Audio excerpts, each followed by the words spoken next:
Has Australia reached a turning point in the battle to control COVID-19? Today, our own epicentre for the virus, New South Wales, recorded its first tally of new infections, which were less in number than the previous day. Yesterday, nationally, we recorded our first tally of new infections that were less in number than the previous day. The same trend didn't follow today nationally, admittedly, but it was a small infection rate, and these two statistics are contradicting the upward trend so far. And I should point out that 3 days ago, if it weren't for a spike in recorded infections due to the Ruby Princess bungle, New South Wales would have recorded a lower daily infection tally back then, earlier this week. Now, despite 5 new deaths in the past 24 hours, which is terribly heartbreaking, our mortality rate is still under 0.5 of 1%.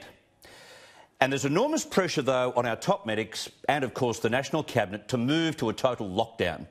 And I'll discuss that further on the program tonight. And I've got to say, I'm wavering as to whether that very dramatic decision, coupled with its devastating economic impact, is the way forward or not.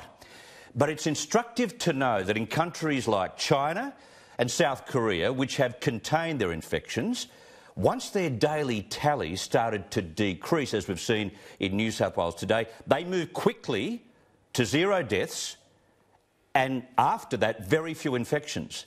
And it's crucial to read today what a leading infectious diseases expert has extrapolated from Australia's latest spike in infections.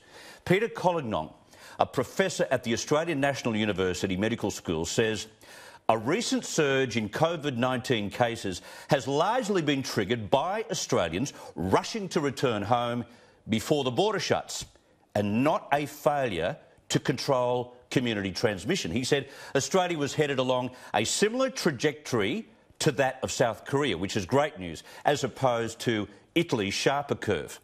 Now, our Deputy Chief Medical Officer has also said only yesterday that the majority of our new positives were mostly coming from overseas, almost 80% overseas.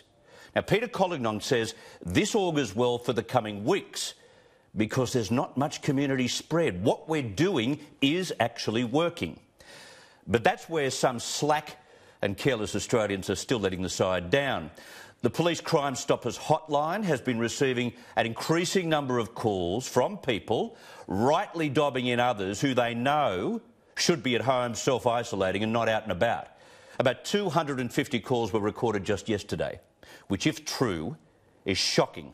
In Melbourne, a wealthy couple just back from a skiing holiday in Aspen and infected by the virus have been complained about repeatedly for not staying at home, which is why a draconian decision in New South Wales has to be the way forward for every state and territory. Gladys Berejiklian is employing an extra 1,000 people to track the mobile phone signals and social movements of those they definitely know must self-isolate. Draconian, sure. Effective? You bet it would be. Meanwhile, there are $1,000 fines for individuals and $5,000 fines for companies who flout the 4 square metre rule, and other states should follow suit. We are at a crucial stage in this fight, and the state of our economy cannot be ignored, although it is a shocking dilemma and a balancing act for government. The Australian newspaper's Adam Crichton wrote today that JP Morgan estimates that Australia's output will contract by 10% in the second quarter of this year.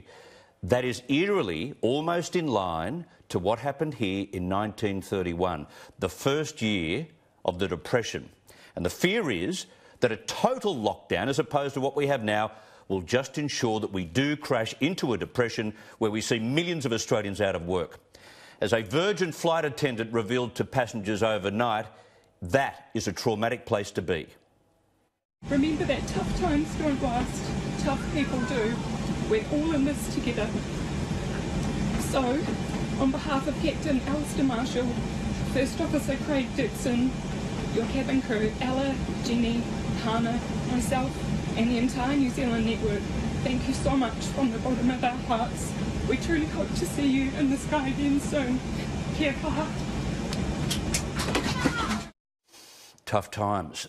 Maybe, given all that I've outlined here, and especially these latest statistics, we need to give the current restrictions, the messaging, and those infected travellers a week and a bit to get through the worst of it before we start panicking.